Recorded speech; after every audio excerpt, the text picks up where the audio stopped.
Bom dia! Bom dia, Mauro!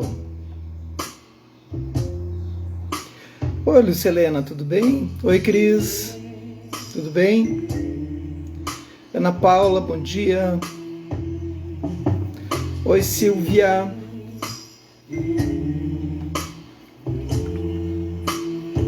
Começando com Lineker. Oi, Fran! Com a música Psyu. Bom dia, Úrsula! Adoro o Lineker, olha só, ele é maravilhoso. Bom dia, Rúbia! Já acordada?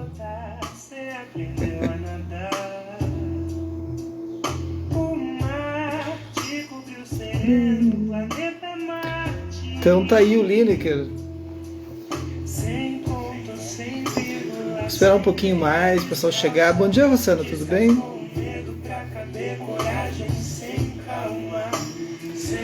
Oi, Sinara. Pessoal da região de Garopaba chegando. Oi, Carolina, Nega, tudo bem?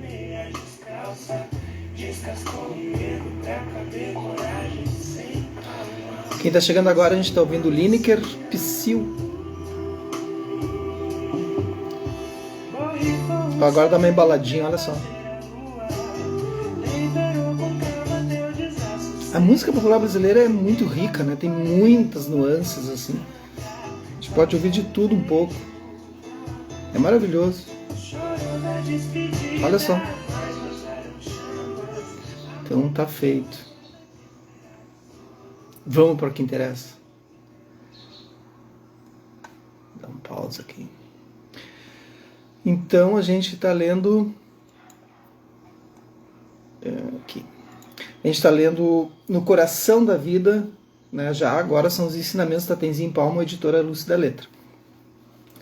E aí ontem a gente leu assim os preliminares, né? A apresentação do mestre dela, do Lama Jimmy e tal, e agora ela começa. Ela mesma faz um prefácio de alguns parágrafos aqui, só uma folha, e aí ela começa já na impermanência.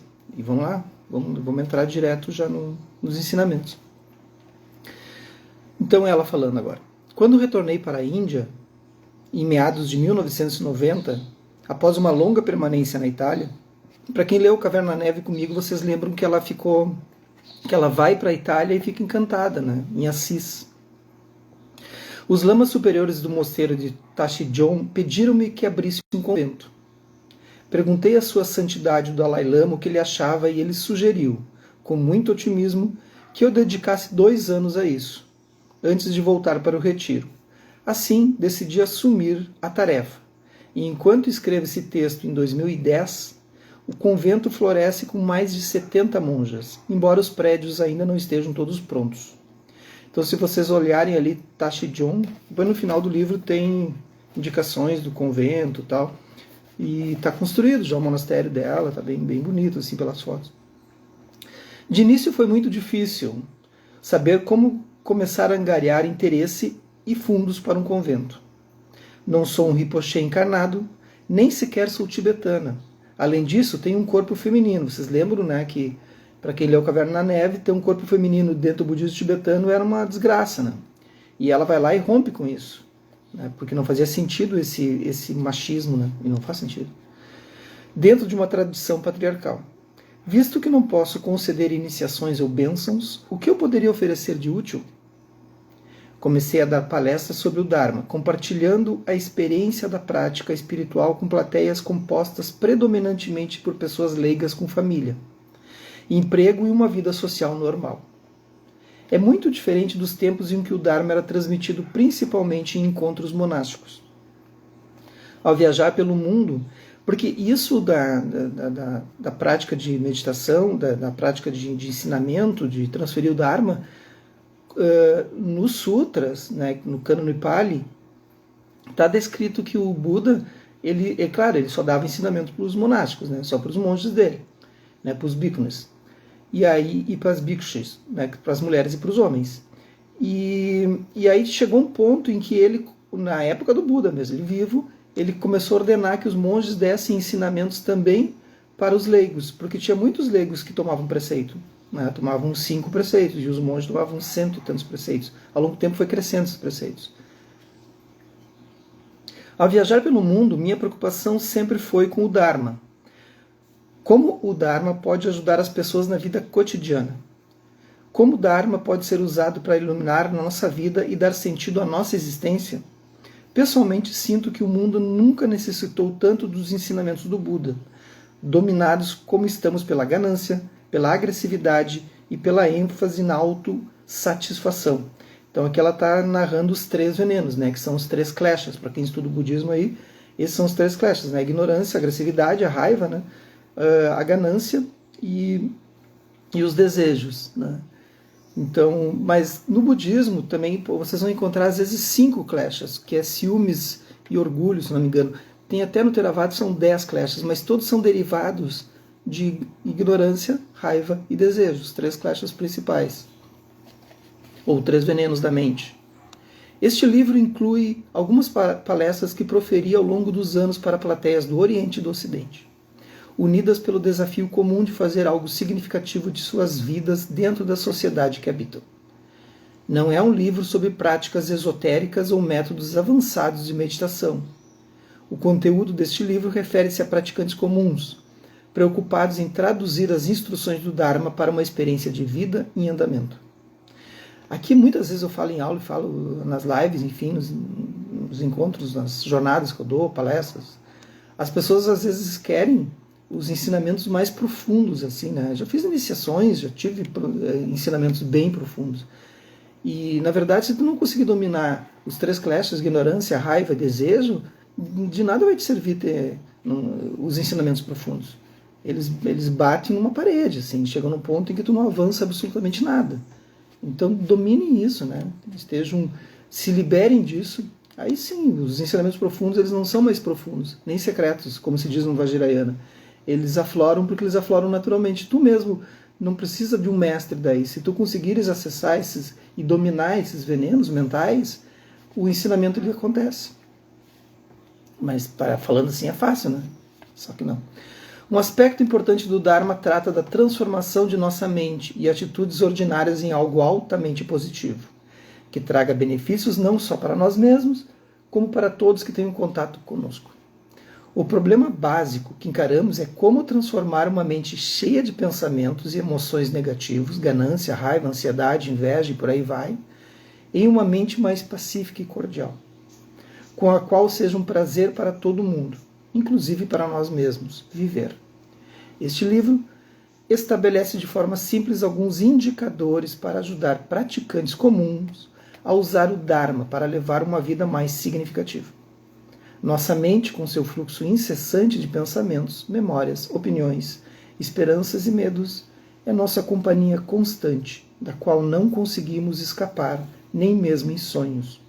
Assim, faz sentido cultivar, para a nossa jornada, uma companhia de viagem que vale a pena. Então, está dado o recado da Tenzin Palmo. Então, a gente vai já entrar agora na impermanência,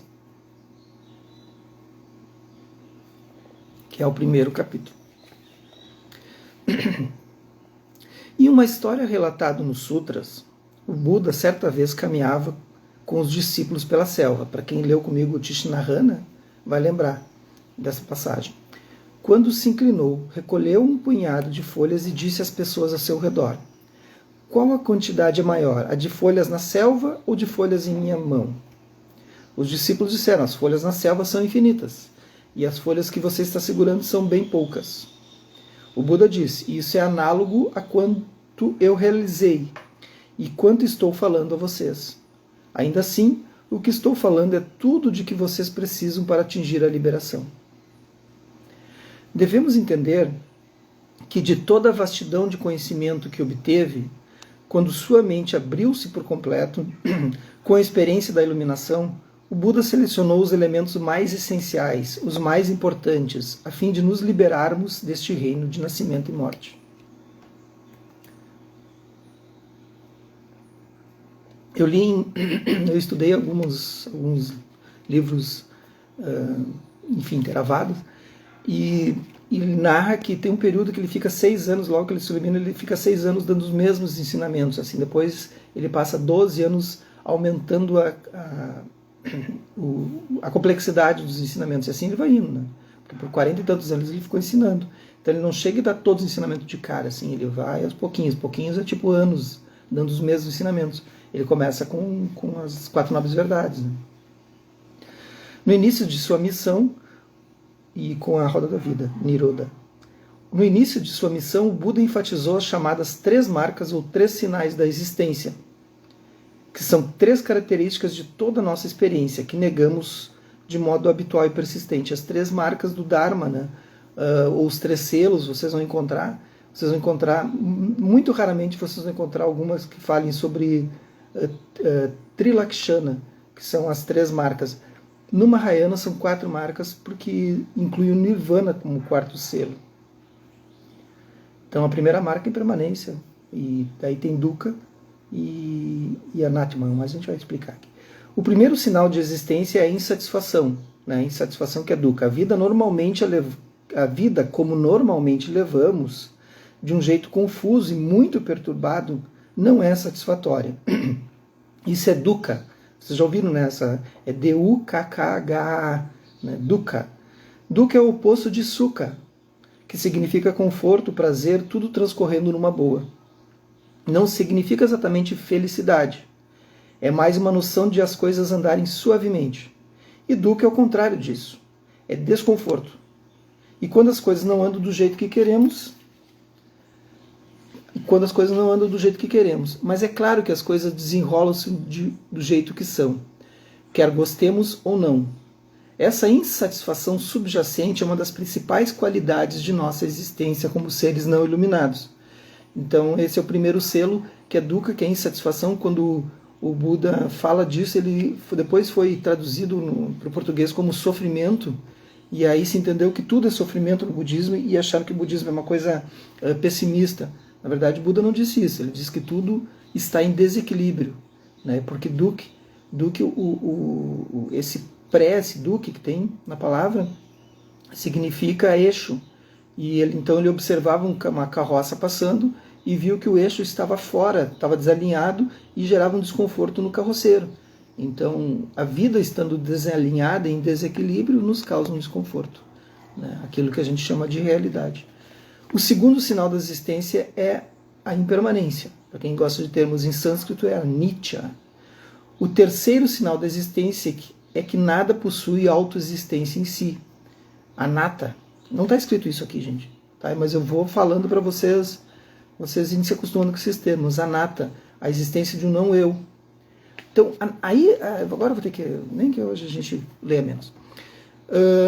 Porque Anatta, ou Anatman, né, é a não existência de um eu isolado, independente, ou seja, de um self isolado, de um eu isolado de toda a natureza. E esse foi um ponto muito importante. Parece simples isso. Parece muito tipo, tá, tudo bem, é só isso. Não. Vocês imaginam que ele vem estudando, o Buda estudou todos os Vedas, né? Ele estuda todos os Vedas, tinha todo um sistema de castas na Índia, existe ainda hoje, tinha todo um sistema de castas muito forte, né? Então, que tinham os brahmanes, né? Os ascetas, os reis, os guerreiros, né? E o Shakyamuni fazia parte dos guerreiros, do reino dos Sakyas, né? E o pai dele era um rei da linha de guerreiros. Depois os comerciantes, depois vinham... Então esse sistema de castas, e aí chegava num ponto em que tinha partes de pessoas da comunidade, né? Seres normais, enfim, que não participavam do corpo de Brahma. Então a cabeça era o asceta, os braços são os reis, né? E assim vai indo. E essas pessoas pobres assim não faziam parte do corpo de Brahma, estava abaixo dos pés de Brahma, né? E aí o Buda vem e diz que corta com isso, corta com essa existência sagrada, assim. E aí tu imagina o que ele causa, né? Causa uma guerra, assim. Ele vai lá e rompe com isso, que qualquer pessoa pode renascer, né, e não ficar preso a essas castas. Então é um rompimento de toda uma história de uma civilização que vinha milênios, consta que tem mais de 5.000 anos antes do Buda, os Vedas, né? E ele vai lá e com com a presença mental dele, ele quebra com isso. Isso é muito forte, gente, muito forte. Não é simplesmente... tá. O segundo sinal da existência é a impermanência. O terceiro sinal da existência é que nada possui autoexistência em si, né, que é o anatman, né, o self em si. Em outras palavras, tentamos solidificar tudo. A gente quer tornar tudo sólido, tudo fixo. Tá? Tentamos solidificar objetos externos e, em especial, tentamos nos solidificar. Como é que é nos solidificar? Né?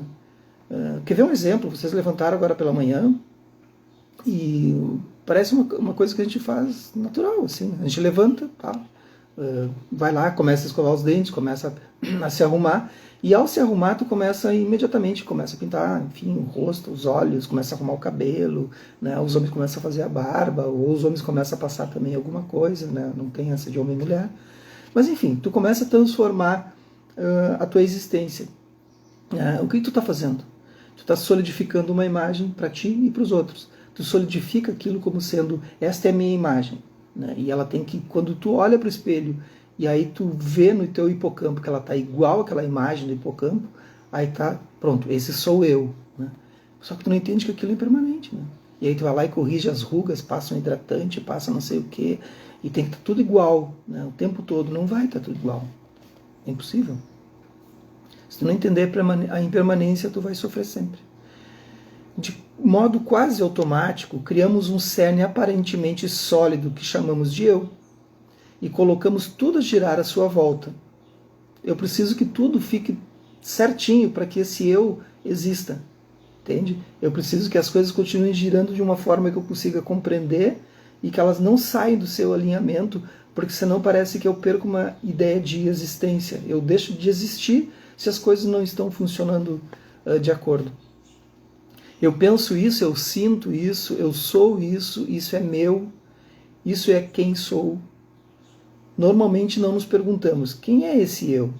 Essa aranha no centro da teia. Né? Então essa é uma pergunta crucial no budismo. Assim. Impermanência. Tentamos fazer com que as coisas fiquem do jeito que estão. Nos agarramos à ideia de permanência. Normalmente somos muito resistentes à ideia de mudança, em especial de mudança naquilo que prezamos. Claro que gostamos que as coisas mudem, quando se trata de algo que não gostamos, mas quando é algo de que gostamos, seguramos. Então a impermanência é tudo que é gerado, tudo que é... nada surge do nada, mas mesmo assim as coisas surgem, se realizam e se dissolvem. Mas elas surgem através de um contato com outra coisa. Né? Então, imagine a nuvem. Né? Isso é um exemplo muito clássico. Então, a nuvem é um contato com outras coisas, né? Que é a umidade do ar, enfim. Né? Mas ela surge, mas ela se dissolve, ela se transforma em água. Mas, ao mesmo tempo, a gente não se fixa a ideia de um sinal, né? Que é a segunda porta da liberação do budismo, então não se fixa a ideia da nuvem. Eu quero que a nuvem exista para sempre. Mas ela vai continuar existindo para sempre.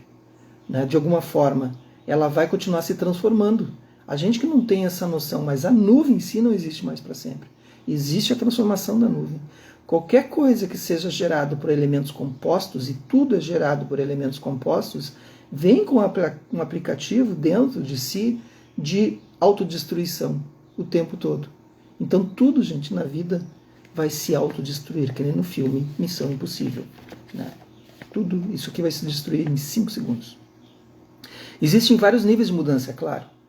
Existe a mudança grosseira, o clima muda constantemente, os mares mudam o tempo todo, a terra está mudando. Com o tempo, tudo se transforma por completo. Existe a mudança mais sutil em nossa vida cotidiana, na qual sempre estão acontecendo coisas, relacionamentos, lares e bens vêm e depois os perdemos. Nosso corpo muda.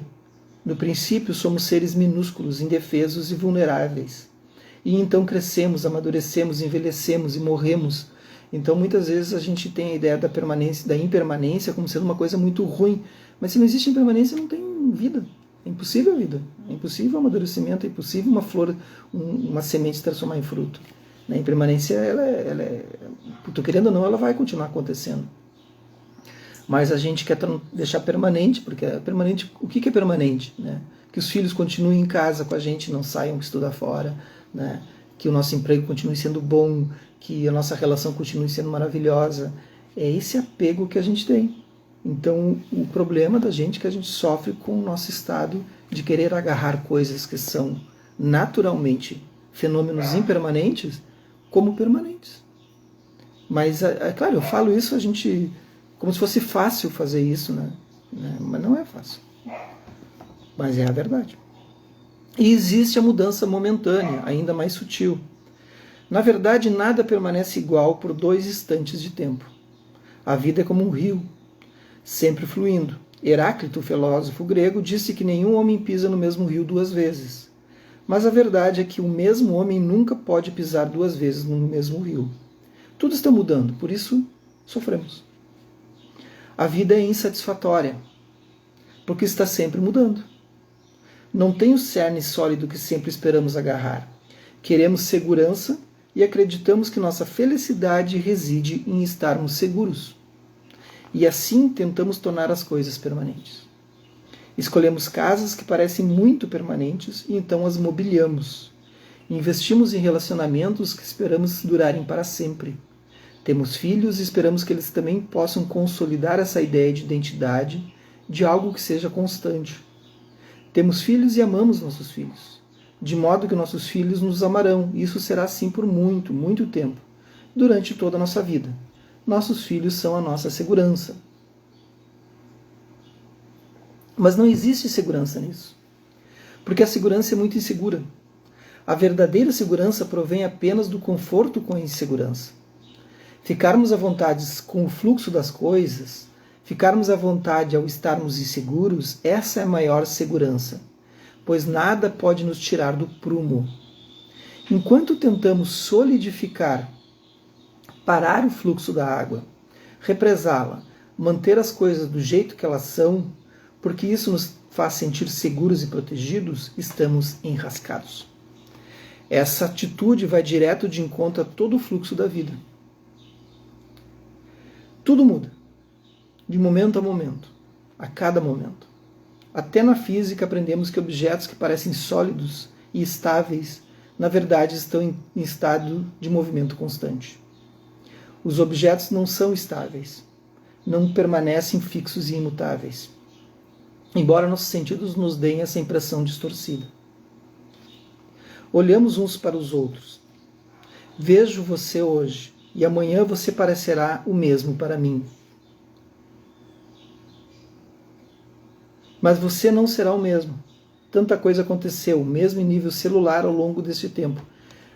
Aqui ela está falando, claro que os ensinamentos um pouco mais profundos, a gente vai entender que ela está falando dos 5 skandhas, né? Que são os 5 agregados. Ela está falando de sensação, de forma, né? Que tu olha para o outro, sensação, percepção, formação mental e consciência. Então que a gente está em constante evolução nesses 5 agregados. Células crescem e morrem. Elas estão sempre mudando. E nós também estamos sempre mudando na mente, no momento, de momento a momento, a cada momento.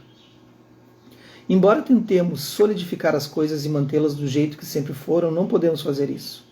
É como aqueles velhos castelos. Construímos paredes sólidas muito espessas e pensamos que vão durar para sempre. Que nenhum ataque jamais irá mudá-la. Mas é uma delusão. Mesmo que tentemos segurar o rio de nossa vida, ele fluirá de qualquer maneira.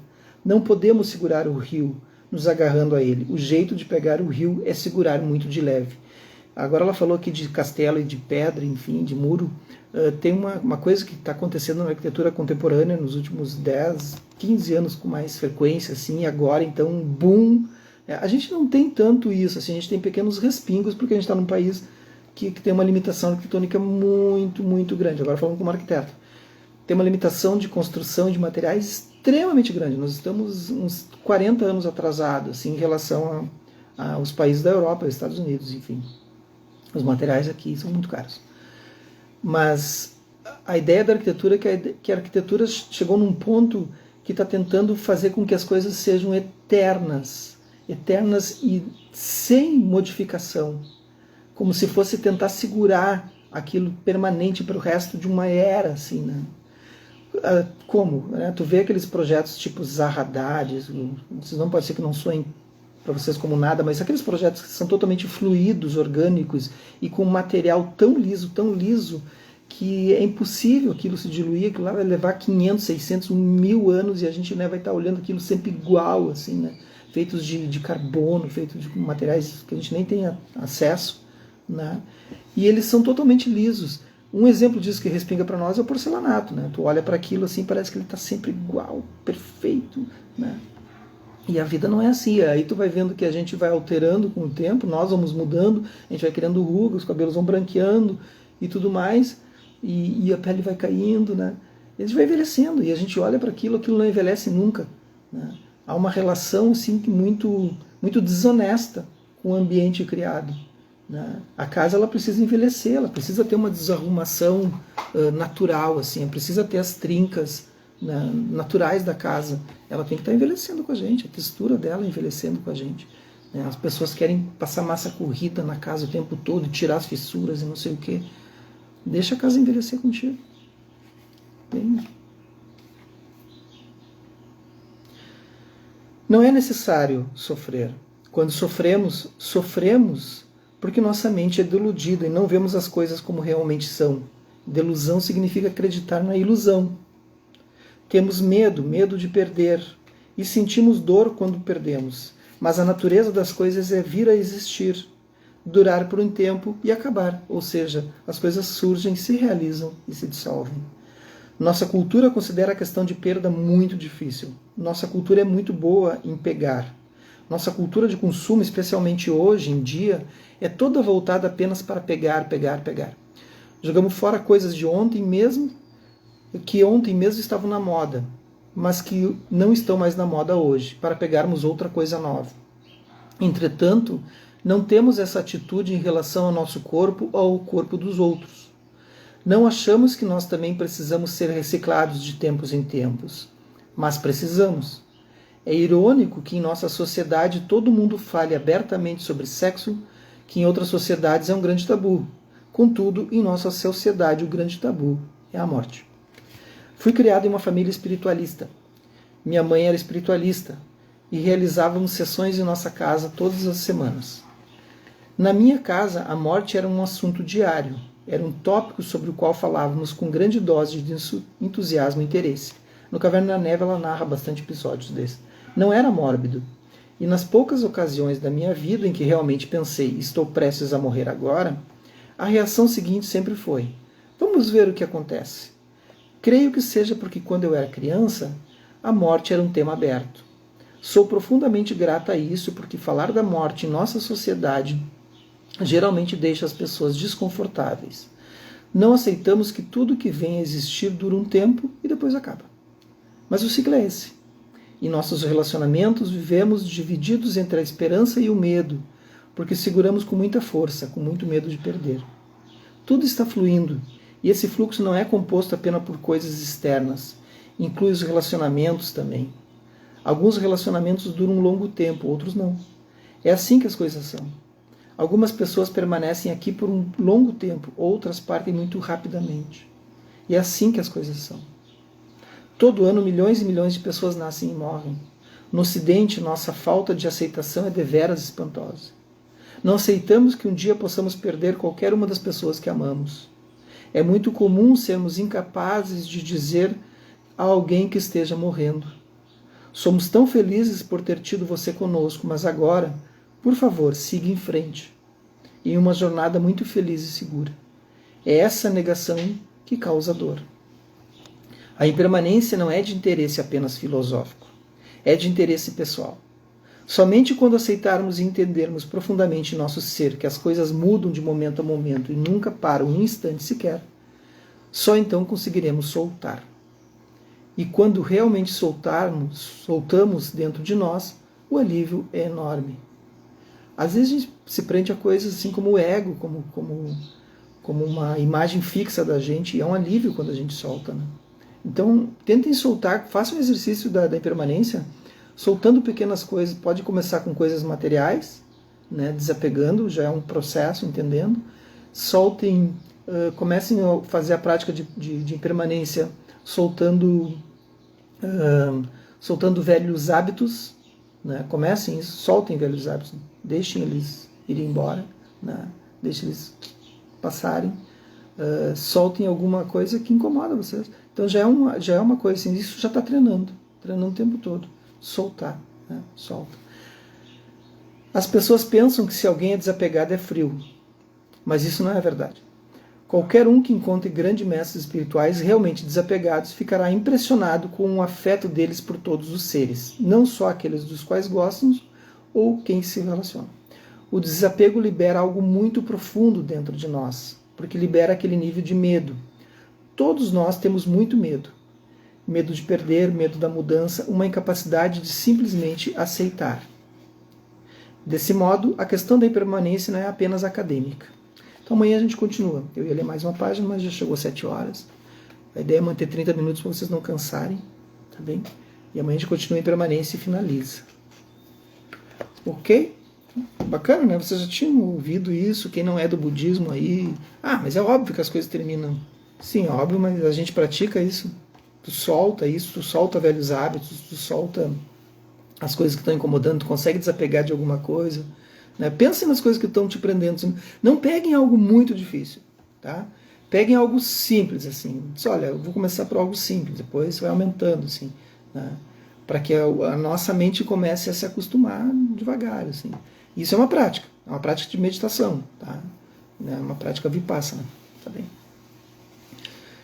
Então, até amanhã. Esse vídeo fica gravado no IGTV, quem quiser indicar para outras pessoas, e fica gravado no YouTube também. Que os méritos desse nosso encontro, dessa nossa prática, se expandam e toquem a todos, e que nós possamos nos tornar um caminho iluminado. Um bom dia, um bom sábado, até amanhã que é domingo, tem Dharma amanhã também, todos os dias, tá? Todos os dias, ininterruptamente, ou depende da impermanência. Clínica. Tá bem? Olha que lindo.